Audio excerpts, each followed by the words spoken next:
ऐसे ही educational video को पाने के लिए मेरे चैनल को सब्सक्राइब करें और साथ में बेल आइकन को प्रेस करें ताकि मेरे आने वाले वीडियो की नोटिफिकेशन आपको मिल सके। Okay, now let's start. नमस्कार, कैसे हैं आप लोग। आशा करता हूं कि आप बहुत अच्छे होंगे। मैं अनिल आपका स्वागत करता हूं आपके अपने यूट्यूब चैनल पे जिसका नाम है E study with Anil sir. Friends, आज के इस वीडियो लेक्चर में हम लोग हिंदी के 30 इंपॉर्टेंट क्वेश्चन को डिस्कस करेंगे। बता दूं कि सारे क्वेश्चन बहुत इंपॉर्टेंट हैं, सारे क्वेश्चन कहीं ना कहीं किसी न किसी एग्जाम में पूछे गए हैं।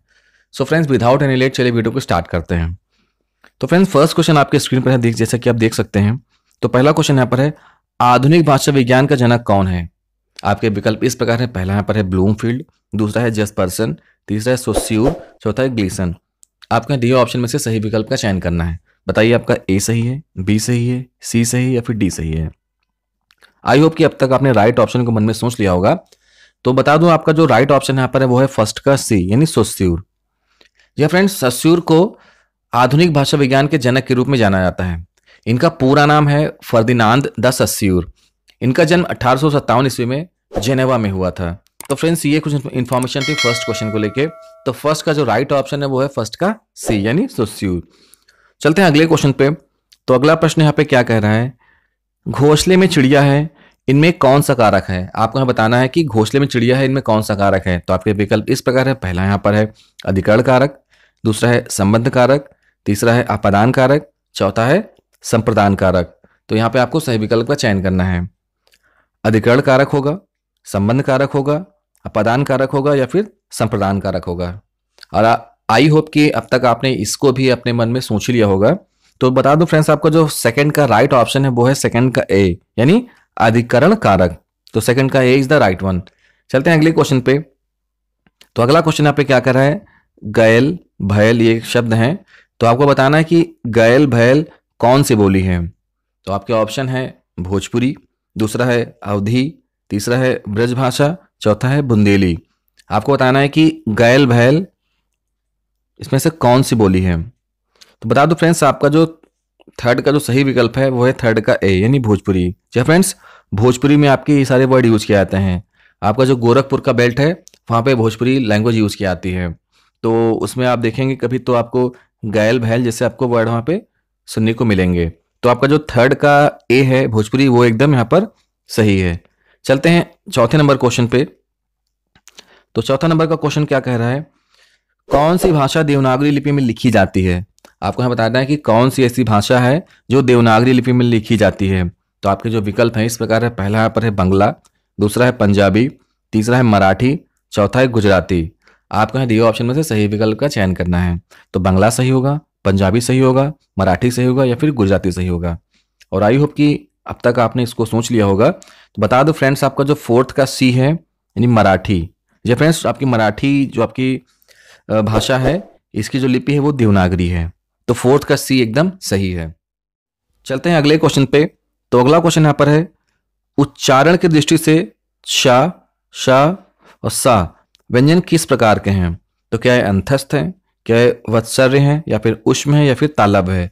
आपको यहाँ पे सही ऑप्शन का चूज करना है। क्या अंतस्थ होगा, क्या वत्सर्य होगा या उष्म होगा या फिर तालव्य होगा। तो बता दूं, आपका जो यहाँ पे सही विकल्प है वो है फिफ्थ का सी यानी उष्म। आपके जो शा, श, सा आपका है ये आपका उष्म है ये। तो फ्रेंड्स, यहाँ पे अगर आप ध्यान से देखेंगे तो यहाँ पे आपके तीन ऑप्शन और लिखे हैं, अंतस्थ, वत्सर्य और तालव्य। तो बता दूं, आपका जो देखिए अंतस्थ का मतलब होता है बीच में, ठीक है। तो इसके लिए अंतस्थ में आपके कौन कौन से व्यंजन आते हैं। आपका यहाँ पे हो जाएगा या, रा, ला और वा। आपका यहाँ पे हो जाएगा या, रा, ला, वा आपके अंतस्थ के लिए हो जाएगा। और बात करें यहाँ पे तालव के लिए, तो तालव के लिए आपका हो जाएगा यहाँ पर छोटी, बड़ी और चा वर्ग। और चा में आपके जो भी आते हैं सारे आपके वर्ड हो जाएंगे। और साथ में आपका या और शा ये भी आपका तालव में आता है। तो यहाँ पे जो सही विकल्प है वो है फिफ्थ का सी यानी उष्म। तो आपको यहाँ पे कई चीजें याद रखनी है। अंतस्थ के लिए आपका या, रा, ला, वा हो जाएगा और तालव के लिए आपका छोटी, बड़ी, चा वर्ग या और आपका ये वाला शा हो जाएगा। फिलहाल आपका जो राइट ऑप्शन यहाँ पर है वो है फिफ्थ का सी यानी उष्म। चलते हैं अगले क्वेश्चन पे।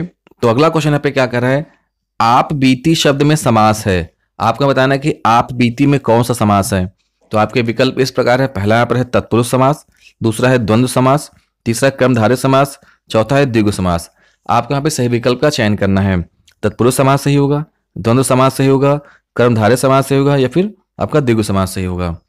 तो बता दूं फ्रेंड्स आपको कि अगर आप बीती को आप तोड़ेंगे तो आपका बनेगा आप पर बीती। जी हाँ फ्रेंड्स, आपका बनेगा आप पर बीती, और इसके हिसाब से आपका जो सही विकल्प यहाँ पर हो जाएगा वो आपका हो जाएगा तत्पुरुष समास। आपका राइट ऑप्शन यहाँ पे हो जाएगा 6 का ए। लेकिन फ्रेंड्स अगर आपसे पूछ ले कि तत्पुरुष में भी कौन सा समास है, तो आपका सही विकल्प यहाँ पर हो जाएगा, सही आंसर आपका हो जाएगा तत्पुरुष में अधिकरण तत्पुरुष समास होगा यहाँ पर। जी फ्रेंड्स, आपको ध्यान रखना है कि अगर आपसे पूछे कि आप बीती में तत्पुरुष में कौन सा समास है, तो आपका हो जाएगा अधिकरण तत्पुरुष समास। तो ये तो इन्फॉर्मेशन हो गई 6 का जो सही विकल्प है ए को लेके। देखिए साथ में यहाँ पे द्वंद्व समास दे रखा हुआ है, कर्मधारय समास दे रखा हुआ है और साथ में द्विगु समास दे रखा हुआ है। तो इनको भी हम लोग एक एक करके डिस्कस करेंगे। तो देखिए जब आपका पहला है द्वंद्व समास, तो अगर बात करें द्वंद्व समास की तो इसमें दोनों पद प्रधान होते हैं। जी फ्रेंड्स, आपसे क्वेश्चन हुबहू पूछा गया है और पूछा भी जा सकता है कि कौन से ऐसे हैं जिसमें दोनों पद प्रधान होते हैं, तो आपका द्वंद्व समास हो जाएगा। तो द्वंद्व समास में दोनों पद प्रधान होते हैं, जैसे आपका पाप पुण्य हो गया, ठंडा गरम हो गया, गौरी शंकर हो गया, भला बुरा हो गया। तो ये आपके द्वंद्व समास की उदाहरण है। बात करें यहाँ पर कर्मधारय समास की, तो कर्मधारय समास में उत्तर पद की प्रधानता होती है। जी फ्रेंड्स, इसमें उत्तर पद जो आपका होता है वो आपका प्रधान होता है। तो एग्जाम्पल आपका हो गया नीलोत्पल हो गया, नवयुवक हो गया, चरण कमल हो गया, नीलकंठ हो गया, नीलगाय हो गया आदि। लास्ट में यहाँ पे आता है द्विगु समास। तो फ्रेंड्स बता दूं कि द्विगु समास में उत्तर पद की प्रधानता होती है और साथ में संख्यावाची भी होता है। तो फ्रेंड्स इसका एग्जाम्पल हो गया पंचवटी हो गया, अठन्नी हो गया, चौराहा हो गया, पसेरी हो गया। तो ये एग्जाम्पल है द्विगु समास के। तो फ्रेंड्स आपका यहाँ पे जो सही विकल्प है वो है 6 का ए तत्पुरुष समास, और तत्पुरुष समास में भी आपका ये है अधिकरण तत्पुरुष समास। तो 6 का ए इज द राइट वन, एकदम सही यहाँ पर है। चलते हैं अगले प्रश्न पे। तो अगला प्रश्न यहाँ पर है, ये देखिए काफी इंपॉर्टेंट क्वेश्चन है। ऐसे क्वेश्चन आपको देखने को मिलते हैं, इसको आप स्टैटिक कर सकते हैं। अगर आपको लगे इसमें कुछ इंपॉर्टेंट है इसको अपनी कॉपी में नोट डाउन कर सकते हैं। तो क्वेश्चन यहाँ पे क्या कर रहा है कि बिनुपद चले सुने बिनु काना, कर बिनु कर्म करे विधि नाना। आपको बताना है कि इसमें कौन सा अलंकार है। बिनुपद चले सुने बिनु काना, कर बिनु कर्म करे विधि नाना, इसमें आपको अलंकार बताना है। तो आपके जो विकल्प है इस प्रकार है। पहला यहाँ पर है विभावना, दूसरा है विशेषोक्ति, तीसरा है असंगति, चौथा है दृष्टांत। आपको यहाँ पे सही विकल्प का चयन करना है। तो बताइए आपका ए सही होगा, बी सही होगा, सी सही होगा, फिर डी सही होगा। तो फ्रेंड्स बता दूं आपको यहाँ पर कि आपका जो सही विकल्प है वो है 7th का ए, यानी विभावना अलंकार आपका एकदम यहाँ पर सही है। देखिए फ्रेंड्स विभावना अलंकार होता क्या है, तो जहां पर कारण ना हो और कार्य हो रहा हो वहां विभावना अलंकार होता है। जहां पर कारण ना हो और कार्य हो रहा है वहां पे विभावना अलंकार होता है। तो जैसे इसका है बेनुपद चले सुने बेनु काना, मतलब उसके पैर नहीं है फिर भी वो चल रहा है, और उसके कान है फिर भी वो सुन रहा है। तो यहाँ पे कारण नहीं है फिर भी कार्य हो रहा है। इसी तरह एग्जाम्पल एक और है कि नाच अचानक ही उठे बिनु पावस वन मोर। या फ्रेंड्स इसका एक एग्जाम्पल और है विभावना अलंकार का कि नाच अचानक ही उठे बिनु पावस वन मोर। तो आपका ये भी यहाँ पर होगा विभावना अलंकार होगा। पावस मीन्स आपका बादल होता है। जी फ्रेंड्स, पावस मीन्स आपका बादल। नाच अचानक ही उठे बिन पावस वन मोर, मतलब जो जंगल के मोर थे वो बिना बादल के ही नाच उठे। मतलब यहाँ पे कारण नहीं है और आपका कार्य हो रहा है। तो आपका जो 7th का ए है वो एकदम यहाँ पर सही है। चलते हैं अगले क्वेश्चन पे। तो अगला क्वेश्चन यहाँ पे क्या कर रहा है, निम्नलिखित में कौन सा शब्द विशेषण है। आपको बताना है कि कौन सा शब्द आपका विशेषण है। तो आपके विकल्प इस प्रकार है। पहला यहाँ पर है मेजपोश, दूसरा है मिठास, तीसरा है सौतेला, चौथा है सरलता। आपको यहाँ पे सही विकल्प का चयन करना है दिए ऑप्शन में से। तो बताइए मेजपोश सही होगा, मिठास सही होगा, सौतेला सही होगा या फिर सरलता सही होगा। काफी आसान सा क्वेश्चन है और आई होप कि अब तक आपने राइट ऑप्शन को मन में सोच लिया होगा। तो बता दूं दोस्तों कि आपको जो यहाँ पे सही विकल्प है वो है 8th का सी यानी सौतेला। जी फ्रेंड्स, आपका सौतेला यहाँ पर क्या है, विशेषण है। चलते हैं अगले प्रश्न पे।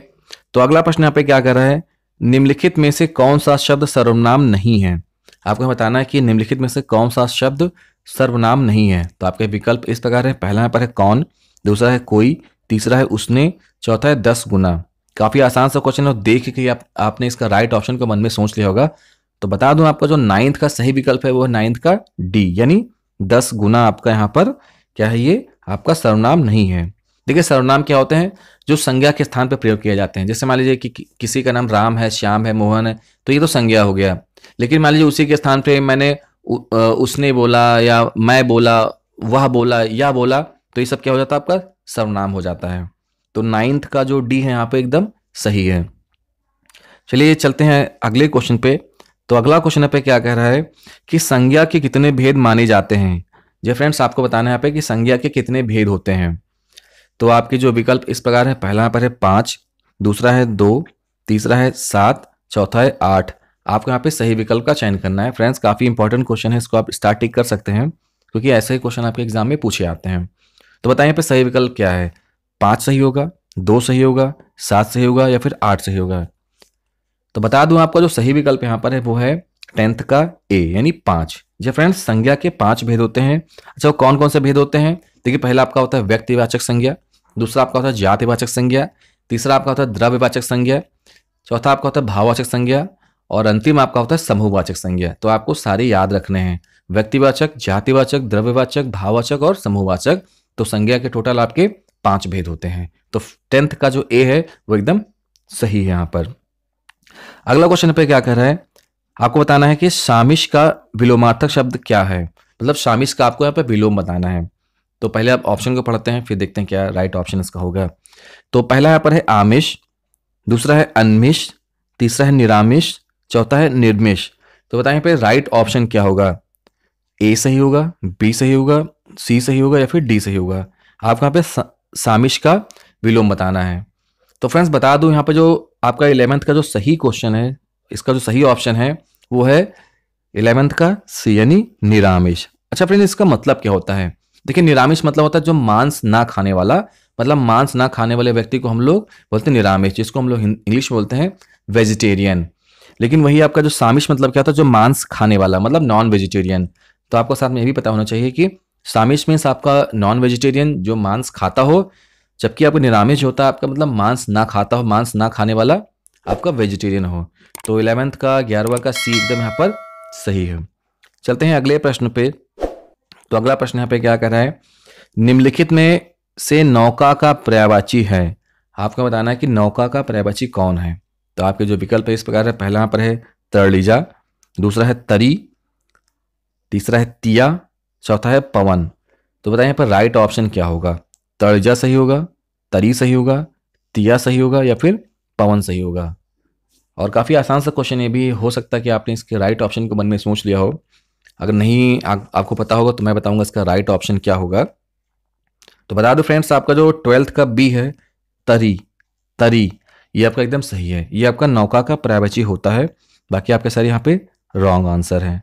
आपका ए नहीं होगा, सी नहीं होगा और डी नहीं होगा। देखिए, पवन मतलब तो आपका हवा वायु होता है। देखिए, आपने डिस्कस किया यहाँ पे कि नौका का पर्यायवाची क्या होगा, तरी होगा। तो साथ में कुछ और आपको बता दूं। देखिए, नौका का पर्यायवाची आपका जलपात्र भी होता है, जलवाहन भी होता है, जलयान भी होता है, पोत भी होता है, बेड़ा भी होता है। तो साथ में आपको ये सभी पता होना चाहिए कि जलपात्र भी सही है, जलवाहन भी सही होगा। अगर आपसे क्वेश्चन पूछा जाता है तो आपका जलपात्र भी होगा, जलवाहन भी होगा, जलयान भी होगा, पोत भी होगा और बेड़ा भी होगा। तो ये सब तरीके क्या है, पर्यायवाची शब्द हैं। साथ में नौका भी होगा। तो फ्रेंड्स, आपका जो 12th का यहाँ पे जो बी है वो एकदम सही यहाँ पर है। चलते हैं अगले क्वेश्चन पे। तो अगला क्वेश्चन क्या कह रहा है, केशव कही न जाई का कहिए। यहाँ पे क्वेश्चन है केशव कही न जाई का कहिए, पंक्ति के रचनाकार हैं। आपको बताना है कि ये लाइन किसने कही है। तो आपके जो विकल्प इस प्रकार है, पहला यहाँ पर है सूरदास, दूसरा है रहीम, तीसरा है केशवदास, चौथा है तुलसीदास। तो बताइए इसमें राइट ऑप्शन क्या है। सही है, सूरदास होगा, रहीम होगा, केशवदास होगा या फिर तुलसीदास होगा। केशव कही न जाए का कहिए, पंक्ति के रचनाकार कौन है।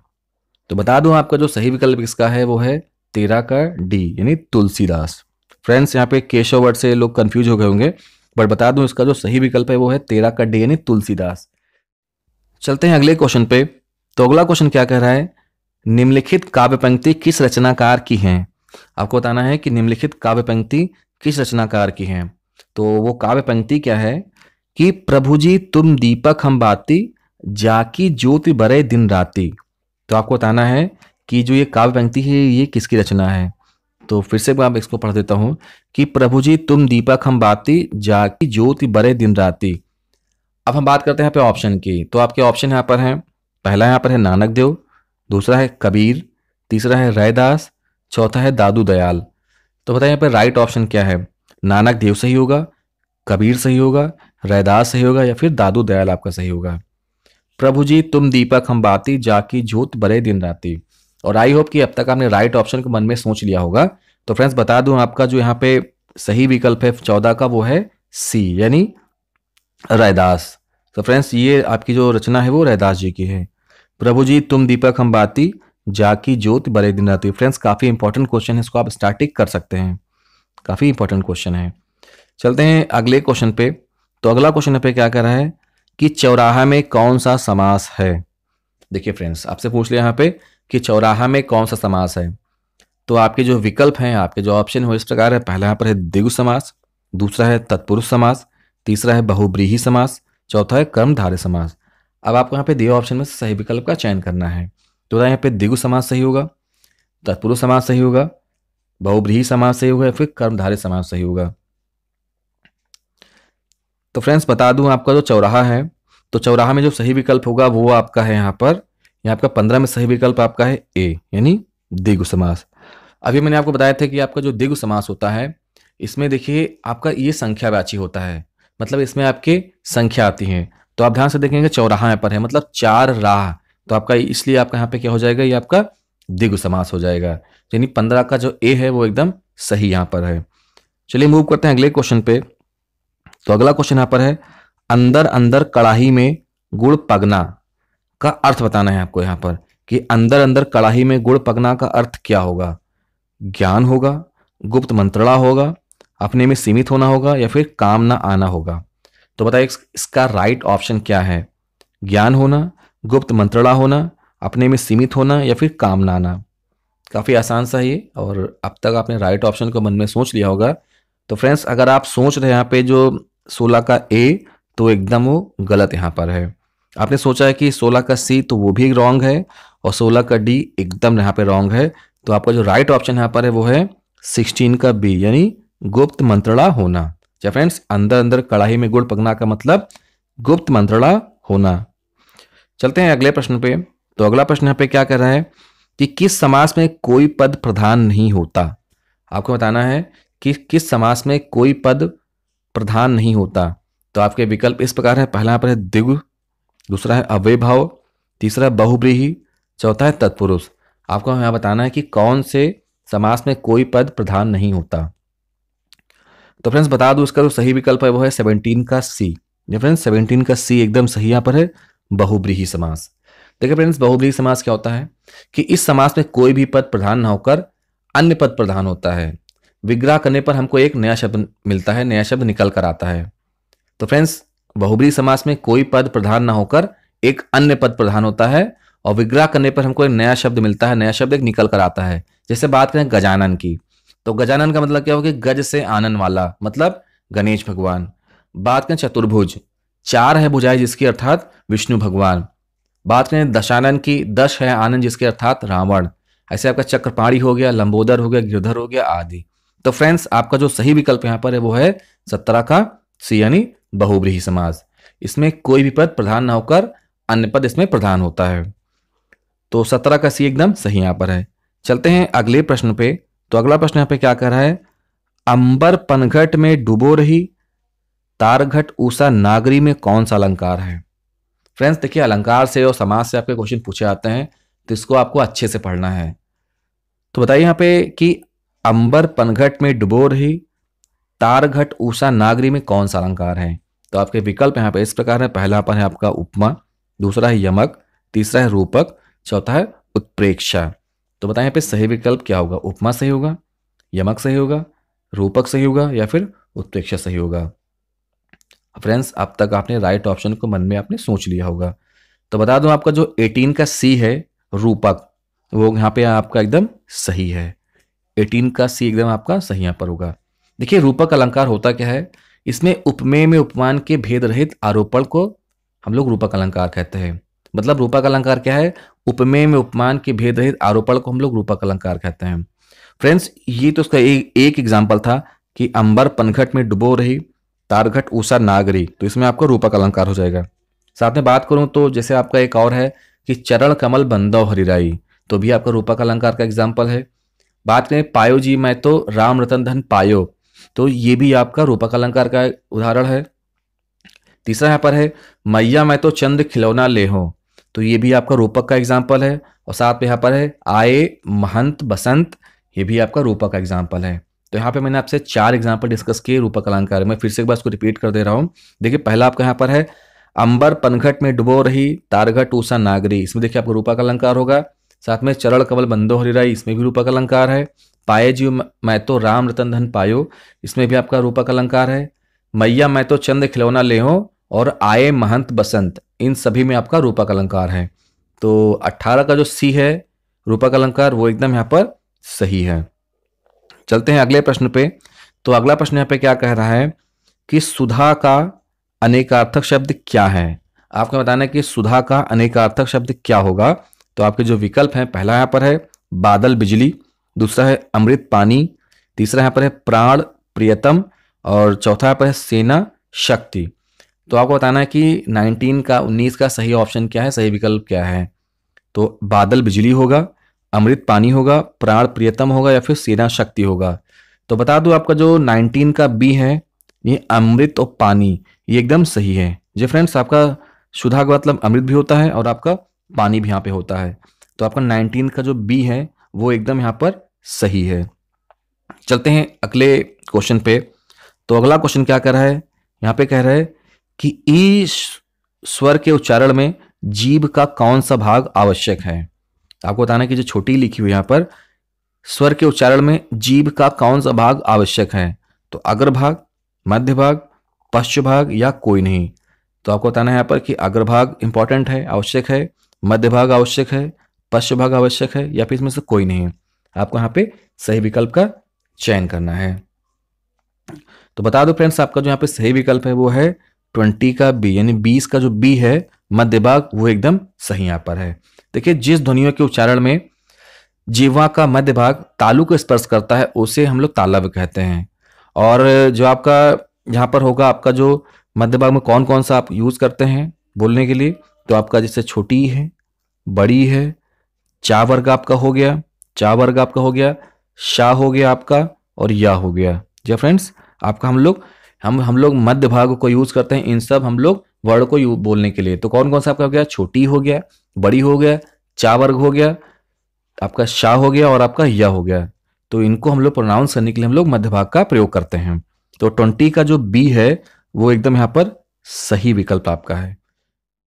चलते हैं फ्रेंड अगले क्वेश्चन पे। तो अगला क्वेश्चन यहाँ पे क्या कह रहा है, इति प्लस आदि यानी इत्यादि, यह कौन सी संधि है। तो आपके विकल्प इस प्रकार है, पहला यहाँ पर है वृद्धि संधि, दूसरा है अयादि संधि, तीसरा है गुण संधि, चौथा है यड़ संधि। बताएं यहाँ पे सही विकल्प क्या है, ए सही है, बी सही है, सी सही है, या फिर डी सही है। तो बता दूं जो 21 का जो सही विकल्प है वो है डी, यानी यड़ संधि। तो 21 का डी एकदम यहाँ पर सही है। चलते हैं अगले प्रश्न पे। तो अगला प्रश्न यहाँ पे क्या कह रहा है कि बीसल देव रासों के रचनाकार कौन है।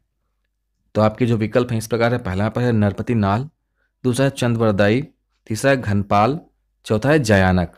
तो बताएं यहाँ पे आपका राइट ऑप्शन क्या है, ए सही होगा, बी सही होगा, सी सही होगा, फिर डी सही होगा। तो बता दो फ्रेंड्स, आपका जो सही विकल्प यहाँ पर है वो है 22 का ए, यानी नरपति नाल। फ्रेंड्स, बीसल देव रासों के रचनाकार कौन है, नरपति नाल। तो 22 यानी 22 का जो ए है एकदम सही यहाँ पर है। चलते हैं अगले प्रश्न पे। तो अगला प्रश्न यहाँ पे क्या कह रहा है कि अयोध्या सिंह उपाध्याय यानी हरिओंद। फ्रेंड्स देखिए ये बहुत इंपॉर्टेंट है।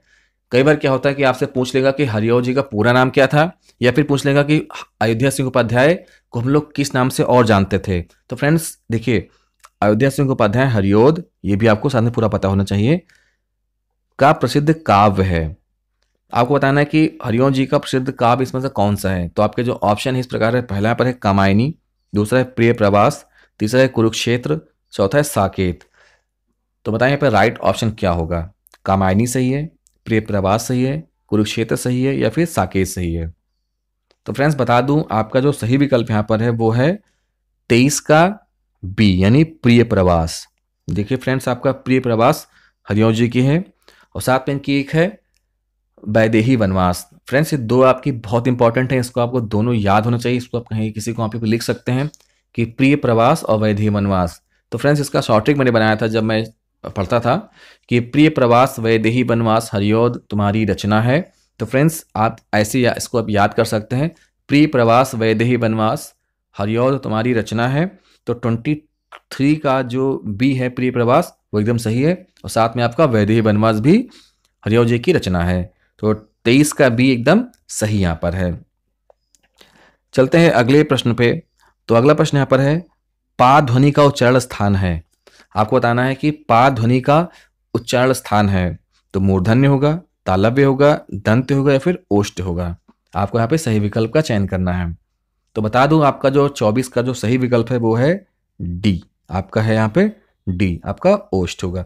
फ्रेंड्स इसकी शॉर्ट ट्रिक है और मैं आपको बताना चाहूंगा। देखिए फ्रेंड्स आपको याद रखना है, यहाँ पर का, च, ट, त और पा, आपको इसे याद रखना है।